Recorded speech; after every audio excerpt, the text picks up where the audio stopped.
time. Pasteur made very important discoveries in biology and chemistry, and the techniques he developed helped greatly develop medical science and the agricultural and food industries.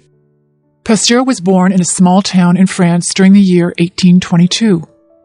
When he was a young man, Pasteur studied science at a university in the city of Paris.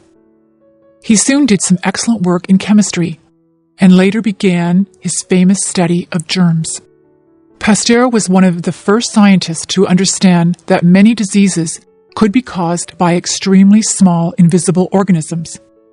Only a few other scientists had believed this before Pasteur. He advised doctors to wash their hands thoroughly before treating patients. Pasteur also demonstrated that life forms did not arise spontaneously. His research confirmed the idea, developed by previous scientists, that a living organism would not appear unless other individuals of its kind were present. One of Pasteur's most important contributions was a technique that has been named after him, pasteurization. Pasteurization kills the germs that are found in drinks, such as milk or beer. Because of Pasteur's technique, people are no longer infected with diseases by drinking these liquids. Just as important as pasteurization was a technique called immunization.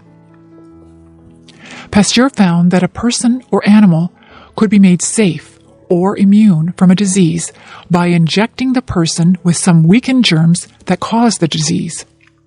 The body can resist the disease after being immunized in this way. Today, many diseases are prevented by the use of this technique. Pasteur's discoveries also helped to save people who had already been infected with diseases. One such disease is rabies. Rabies is a disease that sometimes occurs in animals. This disease usually kills the animal, but before dying, the animal becomes very aggressive and may spread the disease by biting a person or another animal. One day, the parents of a young boy came to Pasteur. Their son had been bitten by a dog that had the rabies disease. The parents knew that their son would die from the disease unless something could be done to save him. Pasteur agreed to help the boy, and the immunization technique saved the boy's life. Pasteur died in 1895. He was greatly admired around the world for his achievements, which have helped all of mankind. Today, Pasteur is considered to be the greatest figure in the history of medicine. Psychology. Are you interested in the behavior of people and animals? If you are, then you might enjoy the study of psychology. Psychology is the study of behavior, but this is a very large area of study.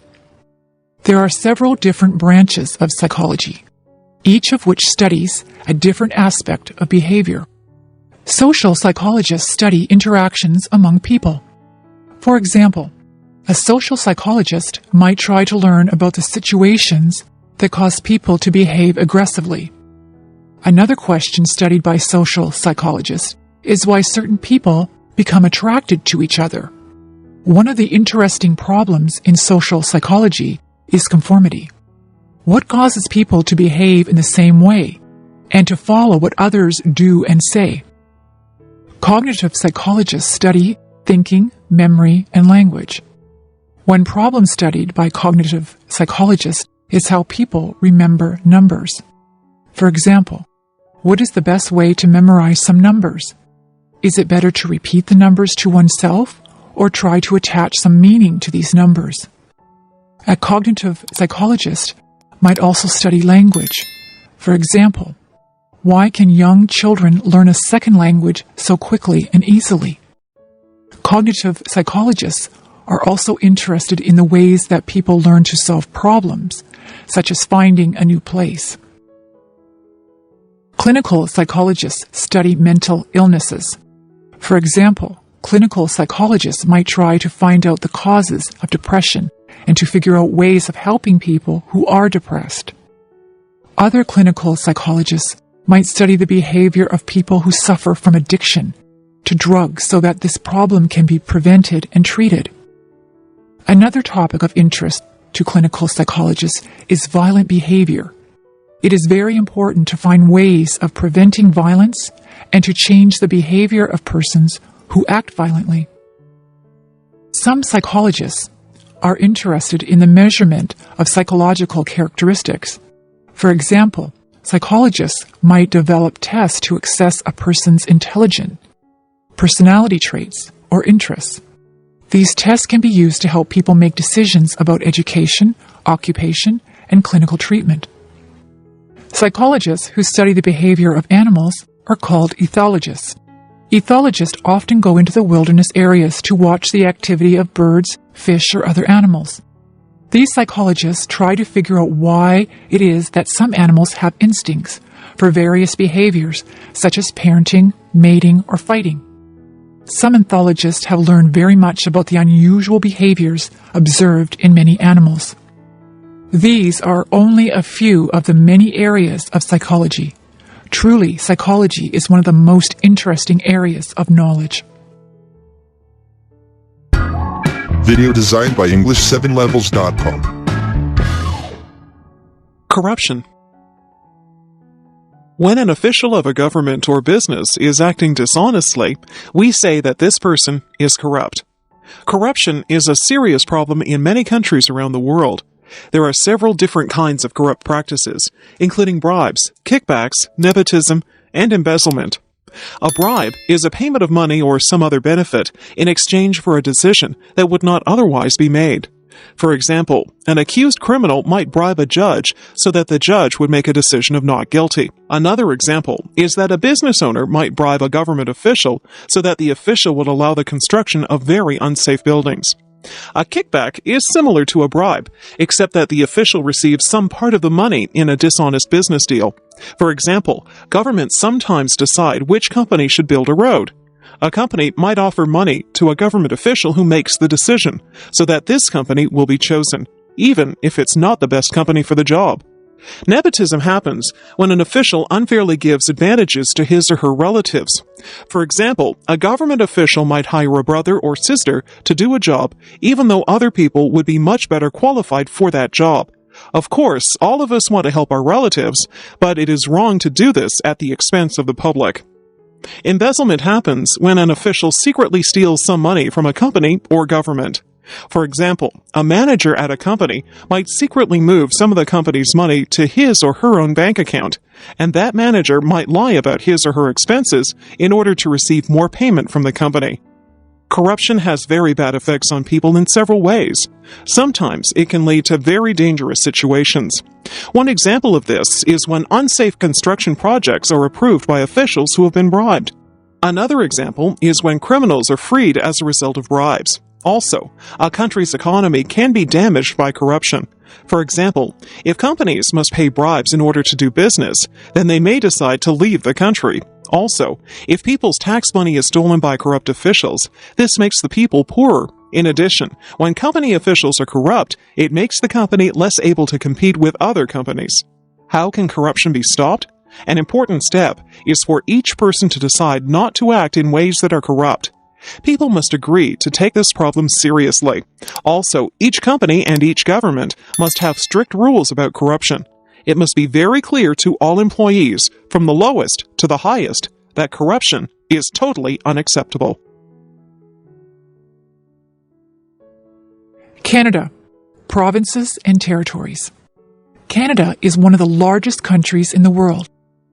It is located in the northern half of the continent of North America, above the United States. Canada is divided into 10 provinces and 3 territories, each of which is different from the others. The province of British Columbia is located at the far western end of Canada. British Columbia stretches from the Pacific Ocean at the west to the Rocky Mountains at the east. British Columbia contains the city of Vancouver, where 2 million people live. Most of the land of British Columbia is very mountainous, with vast forests covering the mountains.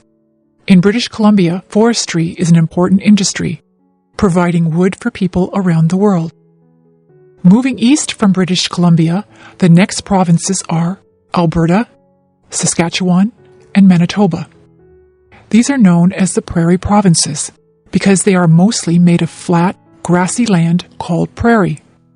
Alberta is the province where the flat prairie meets the tall, beautiful Rocky Mountains. In Alberta, there are many fields where oil and gas are found, and there are also many farms where cattle are raised. Saskatchewan is the province that grows the most wheat. Wheat from Saskatchewan is sent around the world to make bread and pasta for many people. Manitoba is the other prairie province. Its largest city, Winnipeg, is about halfway between the Pacific and Atlantic Oceans. Winnipeg has the coldest winters of any large city in the world, with temperatures sometimes reaching -40 degrees Celsius. Moving east, the next province is Ontario. The land in the northern part of Ontario is very rocky and contains many thousands and thousands of lakes. Many mines are found in northern Ontario. In the southern part of Ontario, there is good farmland, and there are also many cities where factories produce cars and steel. Ontario contains Canada's largest city, Toronto, as well as the capital city of Canada, Ottawa. In the southern part of Ontario are 4 of the largest lakes in the world, known as the Great Lakes. Next to Ontario is the province of Quebec. Unlike the other provinces where most people speak English, most of the people in Quebec speak French. The capital of Quebec is called Quebec City, and this is one of the oldest cities in North America. Quebec City contains many buildings that are hundreds of years old. Also in the province of Quebec is the city of Montreal. Of all the French-speaking cities in the world, only Paris is larger than Montreal. In the eastern part of Canada are the Atlantic provinces, which are next to the Atlantic Ocean. These provinces are New Brunswick, Nova Scotia, Prince Edward Island, and Newfoundland. In the Atlantic provinces, fishing is an important industry. Tourism is also important, as many people come to see the beauty of these provinces. The people in these provinces are said to be the friendliest in Canada. In the far north of Canada are the 3 territories that lie beside the Arctic Ocean: Yukon, Northwest Territories, and Nunavut. Many of the people in these territories are the native people of Canada, known as the Indians and the Inuit. The northern areas have very cold, dark winters. The summer is short, but the days are very long and bright. 2 great artists, Leonardo and Michelangelo. Many people admire the paintings and sculptures that artists create.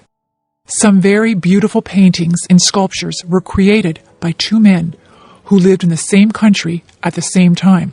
These men were Leonardo da Vinci and Michelangelo. They both lived in Italy around the year 1500. Leonardo da Vinci is most famous for his painting called the Mona Lisa. This is perhaps the best-known painting in the world. The Mona Lisa shows the head and shoulders of a dark-haired woman. When people look at this painting, they are often captivated by her smile and by her eyes, which have a look of mystery. Another painting of Leonardo's is called The Last Supper. This painting shows a famous scene from the Christian religion. In this painting, Jesus Christ is seated at the middle of a long table, with his followers, the disciples, seated around him. Many of the paintings that were created at this time have a religious theme. Leonardo was not only an artist, he was also interested in engineering. He actually worked for some time as an advisor to a military leader, helping him to develop new machines for use in war. Leonardo also made rough drawings of machines that are similar to those that were invented much later, such as submarines and helicopters. Obviously, Leonardo was an extremely creative man. Michelangelo was about 23 years younger than Leonardo. In addition to being a painter, Michelangelo was also a sculptor, and many experts consider him the greatest sculptor of all time. One of his most famous sculptures is David, which is a statue of a young man who was a famous figure in the Bible. Another great sculpture of Michelangelo is called the Pieta. The Pieta shows Mary, mother of Jesus, holding the baby of her son across her lap. Michelangelo is also famous for painting the ceiling of a church known as the Sistine Chapel. The leader of the Roman Catholic Church, Pope Julius, asked Michelangelo to paint the ceiling of this new church. This project required many years of hard work, and the Pope complained that it took too long. However, when the work was finished, the ceiling of the Sistine Chapel was covered with beautiful paintings of many scenes from the Bible. Fortunately, many of the works of Leonardo and of Michelangelo can still be seen today in art galleries of Europe. During the past 500 years, the color of the paintings had faded somewhat, but in recent years, some work has been done to restore the paintings to their original appearance. The Vikings. About 1,000 years ago, people known as the Vikings were known and feared throughout Europe. The Vikings were the people of the northern part of Europe called Scandinavia, which includes the modern countries of Denmark, Norway, and Sweden. The Vikings made their living by farming and fishing. However, by about the year 700, they began making attacks or raids upon towns along the coast of Europe in order to steal the wealth of those towns. The Vikings made their attacks very quickly and without any warning. They were very cruel to the people of the towns they attacked, and they sometimes destroyed the towns by burning down the buildings.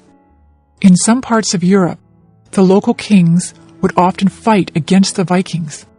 Sometimes, however, the kings would pay the Vikings in order to persuade them not to attack. Although the Vikings were known as fierce warriors, they also built excellent ships. The wooden Viking ships, called longboats, were able to sail even in very bad weather.